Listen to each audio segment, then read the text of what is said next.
Vous avez toujours voulu savoir ce que les gens me racontent en consultation.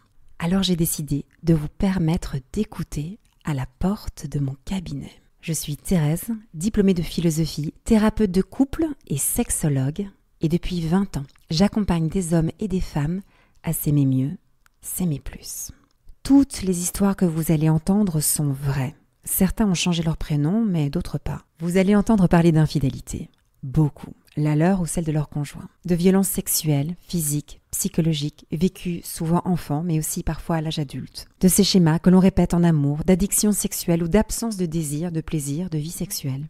Love Care, c'est une plongée au cœur de l'intime qui peut vous provoquer certaines émotions, alors surtout, respectez-vous. Si je diffuse avec leur accord ces confidences, c'est parce que les histoires des autres peuvent nous aider à mieux comprendre la nôtre. Alors bonne écoute. Bonjour, vous êtes donc Léo et Yulia. Là, aujourd'hui, vous m'appelez tous les deux. Vous êtes un couple. Alors racontez-moi ce qui a bien pu déclencher cette prise de rendez-vous. Qu'est-ce qui s'est passé là entre vous? Vous êtes dit là, il faudrait qu'on se pose, qu'on appelle cette fille qu'on a vue je ne sais où. Dites-moi un petit peu ce qui vous amène chez moi. Là, on rencontre des difficultés parce qu'il y a eu adultère. Donc, mon conjoint, Léo, a été en couple pendant 7 ans avec son ex-conjointe.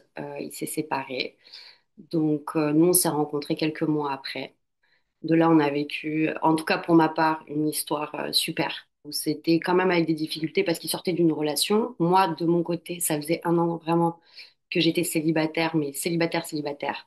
Pas de rencontre, puisque justement, j'ai 38 ans et je voulais justement que le prochain soit celui avec qui je crée quelque chose. Et puis, au bout de 6 mois, je me suis aperçue, j'ai eu un instinct et ben, j'ai fouillé son téléphone et j'ai vu que ben, il était toujours en lien avec son ex-conjointe. Voilà. Et donc, ça a été waouh, un ascenseur émotionnel très violent parce que j'ai pas compris tout ce qui se passait et donc il y a eu une forme de double vie. Et il me l'a pas avoué, ça n'a pas été honnête. Il a fallu que je le trouve parce que j'avais déjà posé la question plusieurs fois, j'avais eu quelques instincts et je lui avais dit voilà, est-ce que tu es sûr qu'il n'y a pas quelque chose? Est-ce que tu parles à quelqu'un? Est-ce que il m'a dit non, non, non, pas du tout. J'ai pas eu vraiment de signe avant-coureur jusqu'à ce que vraiment je le ressente et au plus profond. Voilà, c'était comme ça. Et quand j'ai tout découvert, bah là, forcément, ça a explosé. Il y a eu une crise. Et puis, Comment vous avez réagi, Léo, au moment où elle découvre sur votre portable que vous avez encore cette liaison avec votre ex-femme? Ça a été assez délicat pour ma part, effectivement, parce que face à la vérité, il était difficile pour moi de nier, c'est certain. Je pense que le fait d'être face à la vérité, pour moi, ça a été très compliqué. Je suis passé par pas mal de sentiments, de ressentis également. J'ai fait face aussi par rapport à moi-même. Je me suis rendu compte que je me mentais à moi-même également depuis un petit moment. Donc c'est vrai que c'est délicat lorsque vous voyez la femme que vous aimez, vous voyez la tristesse, tout le ressenti qu'elle a pu me transmettre volontairement et involontairement également, parce que j'étais pas sensible du tout à tout ce qu'elle a pu ressentir et voir. Ça a été un sentiment très, alors égoïstement, mais de culpabilité. Là, je vous parle vraiment égoïstement parce que voilà, je peux pas me mettre à sa place. C'est le ressenti que j'avais moi-même et c'est vrai qu'égoïstement, voilà, c'était une douleur très, très dure à vivre de le voir à travers ses yeux, à travers son ressenti, et à travers tout ce qu'elle avait pu me donner.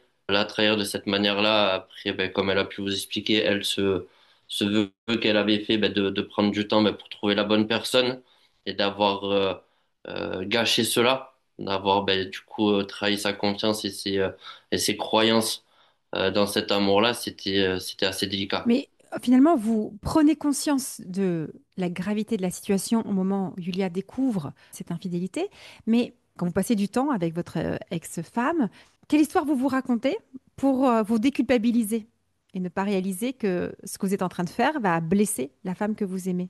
C'est une très bonne question que vous me posez. À l'heure actuelle, c'est vrai que je fais un suivi également auprès d'une psychologue par rapport à ça parce que ça m'a fait ouvrir les yeux de pourquoi j'avais cette double réalité. J'ai envie de dire, de poser ces mots là-dessus, c'est-à-dire qu'effectivement, j'avais d'un côté cette vie que je vivais donc du coup avec ma fiancée et de l'autre côté cette tromperie que je continuais à nourrir de l'autre côté avec mon ex-partenaire. Mais vous n'avez pas encore de réponse à cette question. Clairement, j'arrive pas à avoir les mots justes pour avoir vraiment cette solution et dire voilà, ça s'est passé comme ça. Et voilà, j'avance là-dessus. Ça a été une séparation qui a été très brutale, donc je pense ne pas avoir fait le deuil correctement. Du coup, dans cette nouvelle relation, m'épanouir à un point où je voyais pas l'amour comme ça, en fait. J'ai pu avoir la chance et j'ai la chance, en fait, d'avoir trouvé la personne de Lulia, un peu le miroir de mes sentiments. J'ai toujours été un peu triste en amour. J'ai jamais réussi à trouver vraiment, le reflet de cet amour que je voulais recevoir et que je pouvais donner. Et à travers Lulia, c'est vrai que je l'ai eu et j'ai pas su le voir et j'ai fait, je pense, une sorte, pas de mimétisme. Je sais pas si les mots sont bien choisis, mais un mix, en fait, entre ce que je vivais actuellement avec Lulia et mon ancienne histoire, qui avait été ponctuée, également, que ce soit avec celle-ci, mais dans mes histoires passées de tromperie. De tromperie toujours de votre part aussi? Pas que de moi, pas que de moi. En fait, elles ont été à chaque fois motivées par de la tromperie que j'avais découvert. Et finalement, j'avais, pas à juste titre, hein, bien évidemment, en exultoire, en tout cas, pour moi, pour pouvoir avancer là-dessus. J'ai envie de parler peut-être pas de vengeance, mais voilà, moi aussi, je trompais. Je me suis réfugié aussi dans des comportements toxiques, que ça soit le mensonge, l'alcoolisme également, où j'ai pu me réfugier et où ça devenait quelque chose d'assez problématique et très prenant sur la vie de tous les jours, tout simplement. Julia, le plus difficile à vivre actuellement, c'est quoi? Ben, pour moi, le plus difficile actuellement, c'est que, alors, je vois que le choix a été fait, je vois que, voilà, il est en thérapie, je vois que, justement, il a pris conscience de la vérité, de l'importance de cette valeur-là. Je comprends aussi son histoire personnelle où, des fois, on peut répéter des schémas, on peut se confondre et recommencer, recommencer. Et là, j'ai vraiment vu cette prise de conscience et je vois un travail qui est fait aussi personnel. Mais c'est vrai que c'est encore frais. Donc, moi, j'ai la confiance quand même qui a été brisée. Parce qu'à l'inverse, je suis quelqu'un de très droite, très carré. Je sais où je vais et je sais ce que je veux. Et je me suis construite comme ça, sur ces valeurs. Et en même temps, l'illusion est tombée. J'ai vu l'homme comme il était réellement et pas comme je l'ai imaginé, finalement. Mais je vois aussi ses valeurs de cœur. Je vois aussi comme il prend les choses en main. C'est-à-dire, il se prend en main. Il y a un vrai travail qui est fait et une vraie prise de conscience. Donc ça, j'admire. Que ce soit la thérapie, sur la dictologie. Là, aujourd'hui, on en est vraiment à un point où c'est sain là-dessus. Mais moi, c'est la confiance que ça se reproduise parce que dans mes schémas à moi, la tromperie, ça s'est déjà vécu. Et j'ai peur aussi que en fait, ça puisse réapparaître. Donc, c'est vraiment la confiance. Et aussi, là où c'est difficile pour moi, c'est dans la sexualité. Alors justement, parlons-en. Qu'est-ce que c'est venu abîmer dans votre rapport à la sexualité? En fait, j'ai comme mon cœur qui s'ouvre et qui se ferme à des moments. Pas dans l'amour profond, parce que je sais que je l'aime et que dans la qualité de vie qu'on a, c'est vraiment la personne qui me convient. Et dans la sexualité, par contre, c'est comme si j'ai toujours le désir. Le désir est là. Ça n'a pas bougé. Mais après, c'est comme si je me sens vide. J'arrive plus à me sexualiser moi-même, à me sentir, voilà, la confiance. Je pense aussi que l'estime, la confiance à l'intérieur de moi a été touchée parce que j'ai vu des mots, j'ai vu certaines choses en fouillant, bien évidemment, et c'est pas le top d'avoir tous les détails, et on le sait. Donc, je travaille sur ça pour pas m'associer à ces images et pour recommencer. Mais je me sens plus du tout libre dans ma sexualité. Donc c'est ça. Donc ce que c'est venu blesser chez vous, c'est la liberté dans votre vie sexuelle. Vous sentez que ça vous a bloqué, Oui, ça vous ça me coince. coince. C'est souvent ce qui se passe quand il y a une révélation d'infidélité. Ou alors, parfois, ça peut un peu débriter. Je sais pas si vous avez vécu un peu ça, des moments où justement il y a un peu du sexe intense, comme pour se décharger des émotions fortes qui sont là. Vous avez aussi vécu ces moments-là ou pas? Mais ça, moi, j'avais une sexualité très, très épanouie. Et justement, voilà, j'avais une sexualité très, très ouverte. Enfin, vraiment, j'ai jamais eu un souci là-dessus. Et même avec Léo, dans nos débuts, enfin, je veux dire, c'était tellement épanoui. Enfin, et là, au contraire, c'est-à-dire que j'arrive plus à trouver cet épanouissement-là. Et non, j'arrive plus à me débrider, j'arrive plus à m'ouvrir en sexualité. Alors, on a eu des rapports et derrière ça s'est fermé. J'en ai beaucoup parlé. La chance qu'on a, c'est qu'on parle énormément. On a une communication qui est très claire et il n'y a pas de jugement. Et j'ose plus voilà, me mettre en sous-vêtements. J'ose plus jouer à des jeux. J'ose plus être libre, en fait. Parce que être libre et jouer justement à ces jeux de séduction, vous avez peur de quoi? Le risque, c'est que comme j'ai tout donné et qu'on m'a quand même trahi comme ça, est-ce que c'est suffisant? Est-ce que je dois le donner? C'est comme si on m'avait violé aussi mon intimité quelque part par cette trahison-là, parce que je me suis donnée complètement. Et en me donnant complètement, derrière, en fait, ça n'a pas été suffisant. Léo, ce que vous ressentez quand vous entendez Julia dire ça? C'est des mots qui sont, pour ma part, qui sont très prenants, qui sont lourds. C'est des mots que j'ai déjà entendus. Effectivement, comme elle a pu dire, on a cette chance dans notre malheur d'avoir cette communication. Et donc, du coup, moi, mon ressenti aujourd'hui, c'est dur de voir la femme que j'aime, mais du coup, avoir ce ressenti-là. Pour avoir des mots honnêtes, j'ai une forte culpabilité. Et des fois, j'ai honte de dire que j'ai cette culpabilité parce que je trouve ça aussi que ça m'appartient.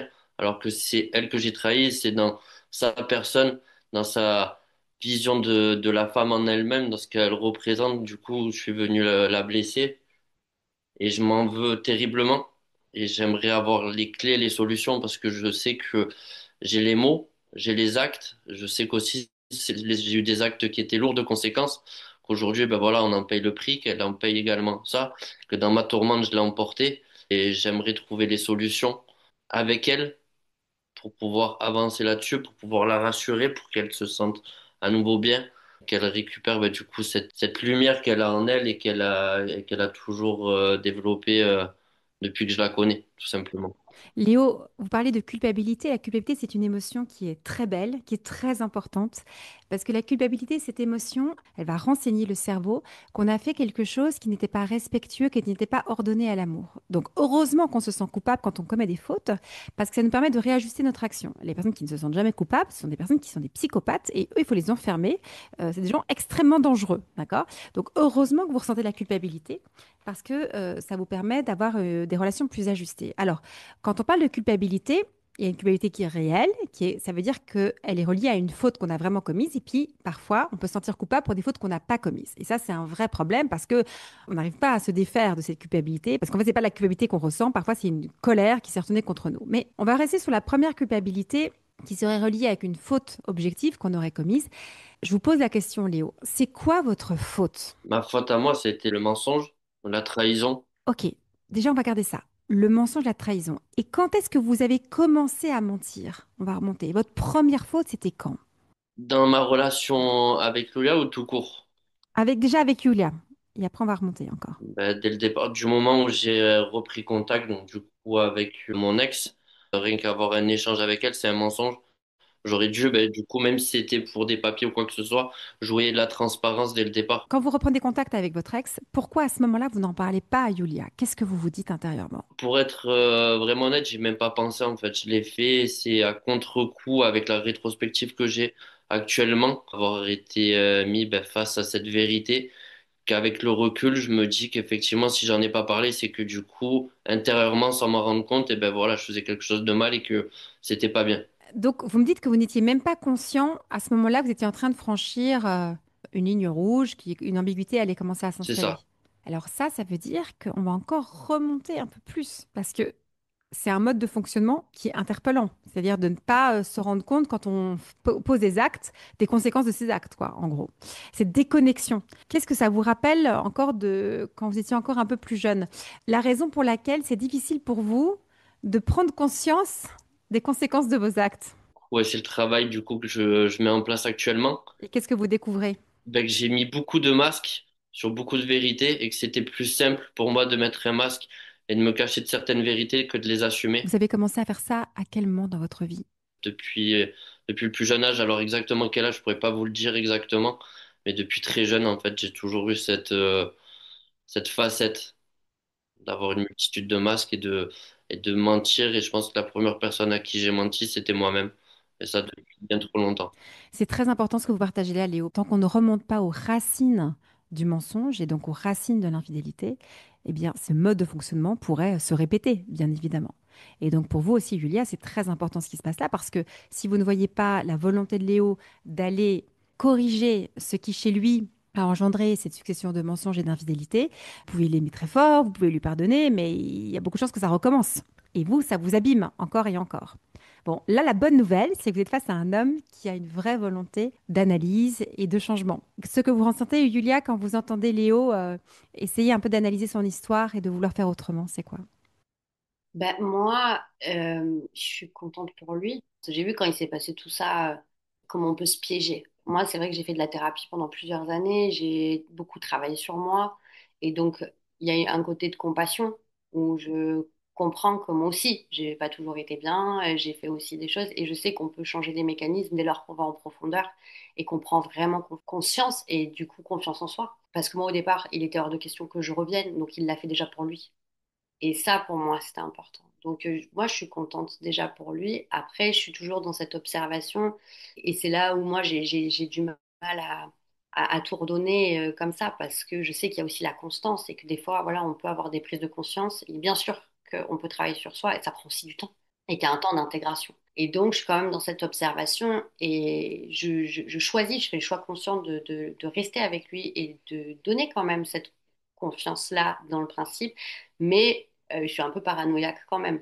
Et c'est là où moi, je ne veux pas rentrer dans un truc aussi trop castrant, trop contrôlant, parce que ça vient aussi étouffer le couple, la relation, et moi aussi, en fait. Je comprends très bien. Pour réinstaller un climat de confiance, de quoi avez-vous besoin? Je pense de voir sur le temps encore les actes. Quel type d'acte? Est-ce que vous pourriez être un peu plus explicite? La constance, de voir aussi, bah là pour l'instant, moi j'ai besoin quand même d'une forme de vérité, de transparence, de voir s'il est capable sur des petites choses de dire voilà la vérité, de voir s'il continue sa thérapie, de voir son engagement. Après au quotidien, je vois tout ce qu'il fait et c'est de l'accepter aussi, je pense. D'accepter que ça puisse aussi bien se passer. Peut-être. Et moi, pour retrouver la confiance, je travaille aussi sur moi, sur me dire que l'amour, dans tous les cas, on ne peut pas le contrôler et que c'est toujours un peu pas une partie de poker, mais je veux dire, ça peut arriver des choses. Et c'est surtout de voir comment on peut le réparer, comment on peut avancer ensemble. Et est-ce que j'ai voilà, vraiment quelqu'un en face de moi qui est vraiment engagé sincèrement ou parce que moi, j'ai un engagement sincère et j'en suis certaine. Parce que réparer, je pense que c'est essentiel. De toute façon, sur le long terme, il peut, enfin, alors j'ai peut-être la croyance négative de me dire qu'il peut pas ne rien arriver, mais il y a toujours des tempêtes. Et c'est la capacité à réparer qui est importante. Et là, j'aimerais voilà, certains outils. Et c'est la première fois hein, justement que je me lance sur une thérapie un peu de couple pour voir voilà, quels outils, qu'est-ce qu'on peut faire au quotidien ou par semaine pour retrouver ce lien-là. Même si ça a été brisé, moi, je pense que j'avais besoin d'entendre que c'était réellement fini avec elle aussi. Mhm. Et ça, c'est réellement fini? Ben, là, oui. Parce que, alors, après, Léo va peut-être parler, je parle à sa place. Oui, j'attendais du coup, je voulais pas couper la parole, mais effectivement, ça fait vraiment, je pense, et tristement, que le fait qu'elle ait mis le doigt dessus, sur cette vérité, ça a été aussi un déclic, un moteur, et un soulagement également. Parce que l'histoire d'amour que je vis avec Loulia, bah, du coup, elle est sincère. Et le fait, bah, du coup, si j'avais continué à me mentir, parce que comme je vous disais juste avant, c'est que je me mentais déjà à moi-même, j'aurais vécu toute ma vie avec ça et je pense que ça aurait été au-delà du gravier dans la chaussure. Donc du coup, oui, ça a été un vrai déclic. Et là, oui, c'est fini fini pour moi. Il y a vraiment plus de pensée, plus de sentiments et ça a été, comme je vous dis, dans ce malheur, c'était quelque chose de positif qu'elle mette le doigt dessus et que du coup, ça a été vraiment, je pense, le coup bah, pour faire vraiment ce deuil-là que j'avais pas réussi peut-être à faire au départ, comme je vous disais au départ de nos échanges. Oui, parce que ce que votre histoire rappelle, c'est que on a besoin de bien terminer nos relations de couple pour en commencer de nouvelles. Quand elles sont pas complètement achevées, quand le deuil n'a pas été fait, en général, on va construire une nouvelle relation sur des ruines, sur quelque chose qui va être très bancal et qui va mettre à mal le nouveau couple. Donc c'est vrai que d'aller jusqu'au bout d'une relation, et aller jusqu'au bout d'une relation, c'est de dire, je sais précisément pourquoi je ne peux pas être bien avec elle ou avec lui. Je sais précisément pourquoi est-ce qu'on n'est pas ensemble. Pourquoi c'est important de le savoir précisément pour se le rappeler. Parce que dans les moments où on a un peu de nostalgie, on a envie de retourner vers l'autre, que je puisse avec mon esprit dire non, je sais que ce n'est pas une bonne idée parce qu'il y a ça ou ça qui m'empêchera d'être heureux, d'être heureuse aux côtés de l'autre. Bien terminer l'histoire, c'est déjà la priorité. Est-ce que là, aujourd'hui, vous avez l'impression que c'est derrière vous? Oui, tout à fait. C'est pas une impression, c'est une certitude. Et alors, il y a autre chose qui est aussi interpellant, c'est que j'entends qu'il y a beaucoup d'amour que vous ressentez pour Yulia et c'est toujours interpellant cette capacité à saboter nos belles relations. Qu'est-ce qui vous prend là, à ce moment-là, de saboter quelque chose d'aussi beau que vous vivez avec cette femme?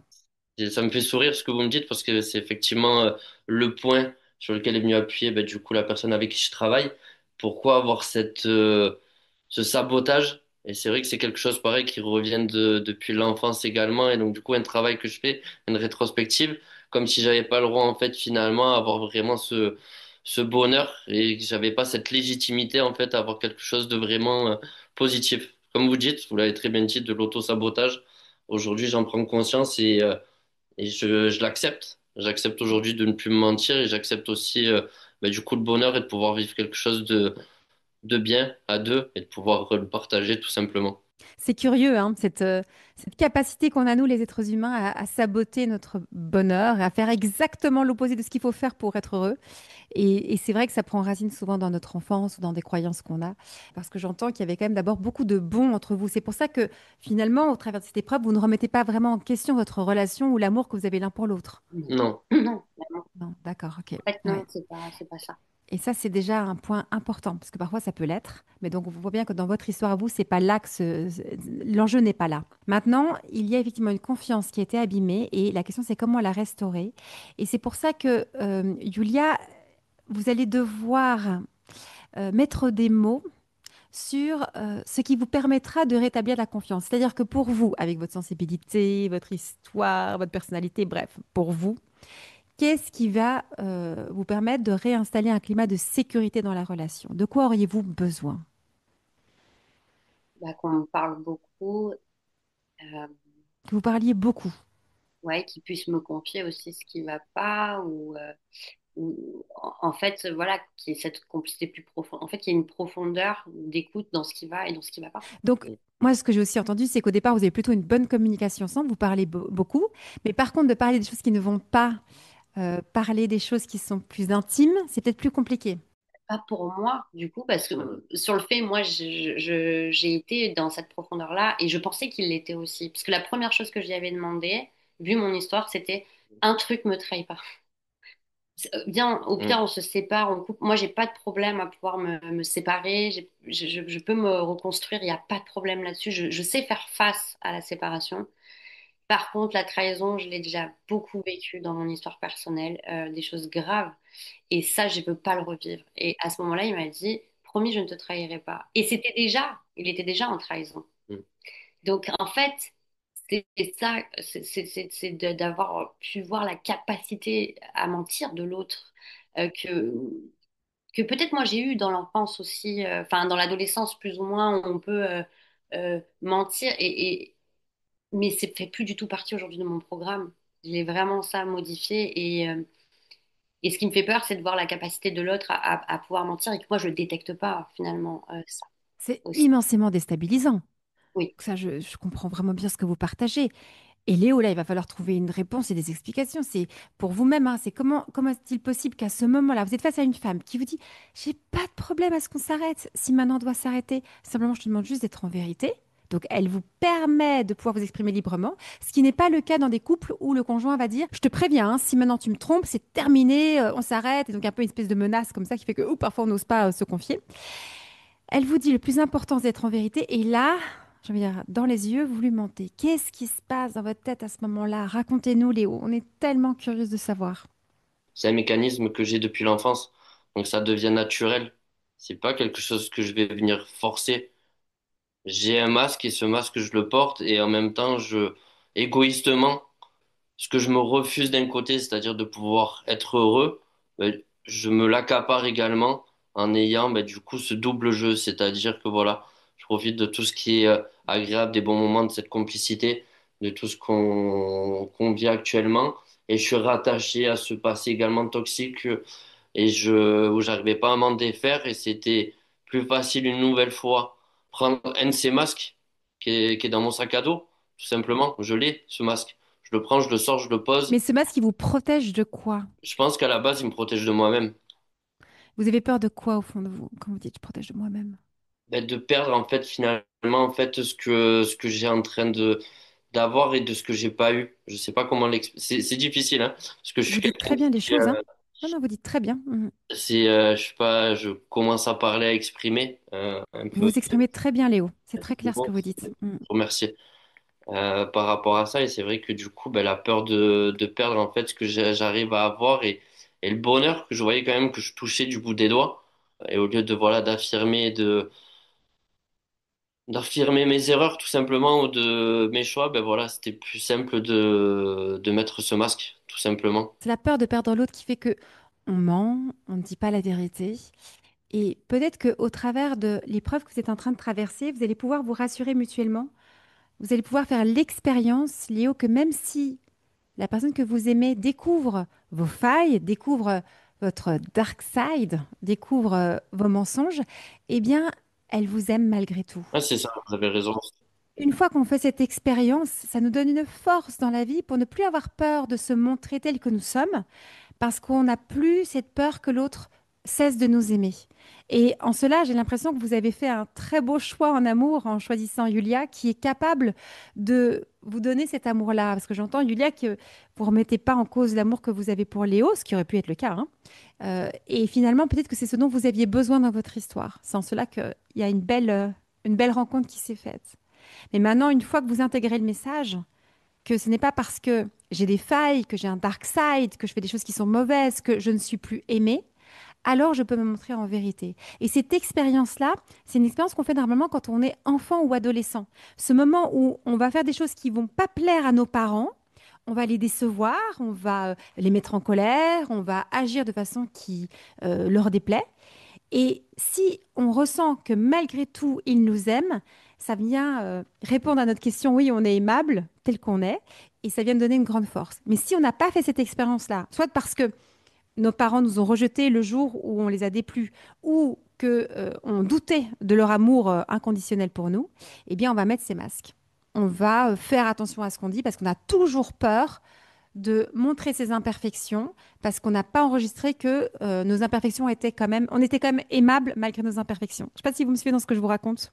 Complètement, complètement, complètement, complètement. Et c'est vrai qu'on n'a pas fait cette expérience-là avec nos parents. Vous avez une session de rattrapage là aujourd'hui. Magnifique, merci la vie. Cette session de rattrapage qui vous est offerte pour expérimenter ce que c'est d'être aimé pour ce qu'on est et pas seulement pour ce qu'on fait. On a aussi voilà ces imperfections et on est aimable dans nos imperfections. Et ça, c'est une expérience qui change tout. C'est ça, c'est cette expérience qui nous donne une grande liberté et qui nous permet d'être en vérité. Si on ne la fait pas, on met les masques, comme vous l'expliquez parfaitement bien, Léo, et on n'arrive pas à être en vérité avec son conjoint parce qu'on a peur que son conjoint ne nous aime plus si on lui disait nos doutes, si on le partageait nos ambiguïtés, nos difficultés. Vous voyez un petit peu comment ça fonctionne? C'est tout à fait ça. Ouais, ça vous parle? Ah oui, complètement. Mm. Ouais.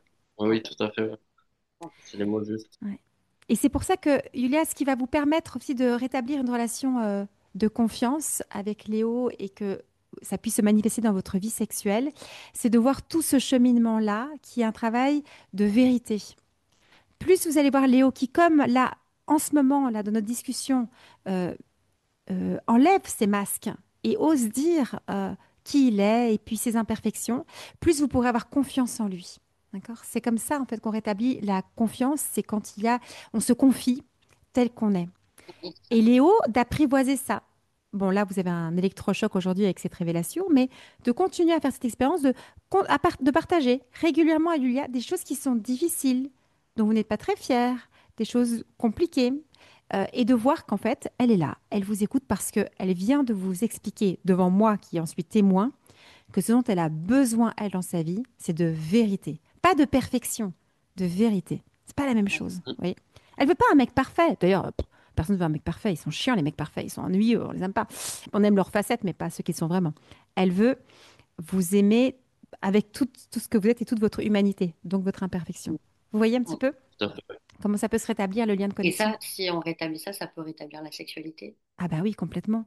Parce que la sexualité, pour arriver à bien la vivre, c'est qu'il faut être dans ce mouvement d'abandon, de lâcher prise et donc de confiance absolue. Donc plus je te vois être nu devant moi, dans le symboliquement nu, d'accord? Tu te mets à nu devant moi, plus j'arriverai aussi à mettre à nu devant toi, et plus on est nus l'un envers l'autre, on arrivera à reconnecter. Mais quand on met des masques, on se cache, eh bien on peut pas vivre une sexualité qui soit pleine et entière. Donc oui, et c'est ça qui est passionnant avec la sexualité, c'est qu'elle vient souvent exprimer des choses qu'on vit au niveau émotionnel. Et donc ça veut dire que si on change les choses au niveau émotionnel, sexuellement, ça se débloque. Très bien. Vous voyez un petit peu? Ouais, tout à fait. Ouais. Oui, parce que j'en souffre quand même de ça. Moi qui ai toujours eu une sexualité très épanouie, de me voir comme ça, je comprends pas en fait. J'arrive pas à poser les mots dessus et dans ma tête, j'ai juste peur que ça reste comme ça tout le temps. En fait, Julia, c'est pour ça que c'est très problématique l'infidélité quand on s'est promis fidélité, parce que ça nous blesse. Enfin, voilà, c'est pas des paroles en l'air quand on parle de blessure. Là, vous l'exprimez très clairement que ça vient casser quelque chose en vous, quoi. Donc, le comportement de l'un, quand il n'est pas respectueux, fait du mal à l'autre. Et là, concrètement, ça vous fait du mal dans votre sexualité. Donc, c'est pour ça que c'est un problème. Si ça ne vous faisait rien, si votre sexualité était restée tout à fait identique à celle d'avant et que vous continuez à vivre votre vie, on serait un peu surprise. Quand on fait du mal, c'est normal qu'on ait mal. Vous voyez ce que je veux dire? C'est normal ce qui Mais se ça me passe. permet de déculpabiliser un peu aussi. Ah bah oui. Ouais. Je vois pas comment le contraire aurait été possible, hein. D'accord. Ce qui est vraiment très beau et très touchant dans ce que vous me partagez aujourd'hui, c'est qu'on voit qu'il y a une vraie volonté de changement et une vraie volonté d'être en vérité l'un envers l'autre. Et c'est la plus belle chose que je puisse vous souhaiter. Parce que c'est là qu'on a la solution à cette Mm. situation et surtout que vous puissiez sortir de cette épreuve renforcée, plus fort. Vous êtes bien trouvé, hein. Merci. Merci. Parce que Ça me fait quelque chose de vous écouter parce que j'entends quand même toute la journée des histoires d'infidélité, de tromperie, mais c'est assez rare d'entendre un couple euh, qui s'aime comme vous vous aimez. Je trouve ça très beau en tout cas, votre témoignage est très touchant. Merci beaucoup. Merci. Ça fait du bien et ça Mm. rassure. Mm. Ouais, non, vraiment. Ouais, vous êtes sur une belle, il y a une belle démarche là, j'entends en tout cas dans ce que vous me partagez. Merci. Laissez-vous du temps. Mais moi, ce que je peux simplement vous dire, c'est que vous êtes sur le bon chemin là. Et de bien mettre des mots sur ces modes de fonctionnement et surtout de recabler la tête, le cœur et le corps pour que vous puissiez avoir un comportement, Léo, qui soit cohérent avec ce que vous Tout à voulez fait. et pas faire le contraire de ce que vous voulez. C'est là qu'il y a une déconnexion. Et donc tout le travail que vous menez, prenez le temps de le mener, ça va vous aider. Et il n'est jamais trop tard. C'est le bon moment. Je vous dis, c'est la session de rattrapage là, autour des 40 ans. On ne Ça, c'est- culpabilise pas si là, pour l'instant, c'est une forme de transition, c'est ça. Et que... Surtout pas. Non. Et vous, Yulia, je vous invite vraiment à peut-être penser à des actes très concrets que pourrait poser Léo qui permettraient de vous rassurer. Faites des demandes réalisables, des demandes mesurables.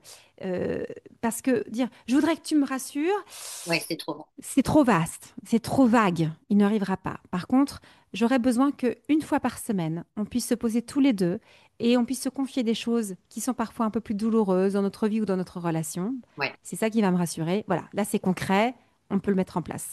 On va devoir s'arrêter, mais comment vous vous sentez là tout de suite? Léo, comment vous vous sentez au terme de cette discussion? Ben, ça fait du bien. Ouais. C'est rassurant. Ça aide ouais, à avancer là-dessus. Le travail est long aussi. Parce qu'au-delà ben, voilà, de la trahison qu'il y a eu, moi, il y a beaucoup de travail à faire sur moi-même par rapport à ces masques. Mais voilà, comme vous dites, il est jamais trop tard. Mais au contraire, aujourd'hui, on a la lucidité pour pouvoir l'avoir. On a cette force aussi également d'avoir l'amour avec nous, Mm. d'avoir cette complicité également. Donc voilà, vos mots Mm. sont rassurants, nous aident. Enfin, quand je dis nous aident, je parle pour deux, mais là, du coup, je vais Mhm. parler. On peut m'aide beaucoup. Et, euh, et je vous dis un grand merci. Mm. Merci à vous. Et vous, Yulia, comment vous vous sentez là tout de Bah, suite? moi, je me sens quand même rassurée. Ça fait du bien de pouvoir en parler et exprimer aussi à quelqu'un qui est professionnel, qui voit aussi que Mm. c'est pas insurmontable. Et...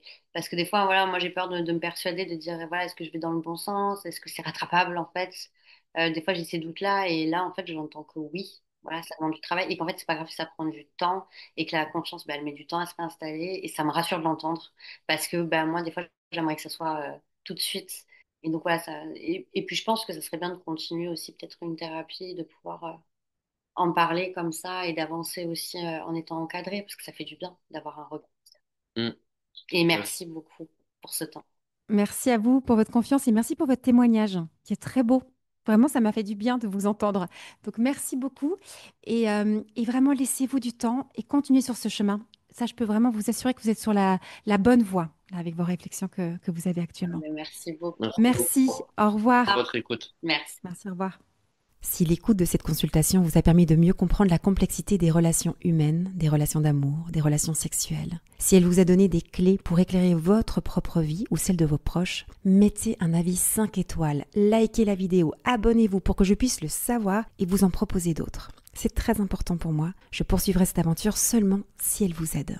Si vous sentez le besoin d'être accompagné, sachez que j'organise des stages réservés aux célibataires, des stages réservés aux femmes, des stages réservés aux couples, que chaque semaine je vous envoie une newsletter, le boudoir de Thérèse, où je vous partage des idées pour raviver la flamme sexuelle, qu'il y a un catalogue de plus de 70 conférences sur l'amour et la sexualité à écouter et que je reçois aussi en consultation privée. Allez faire un tour sur mon site internet www.thereseargot.com. À très bientôt pour une nouvelle consultation.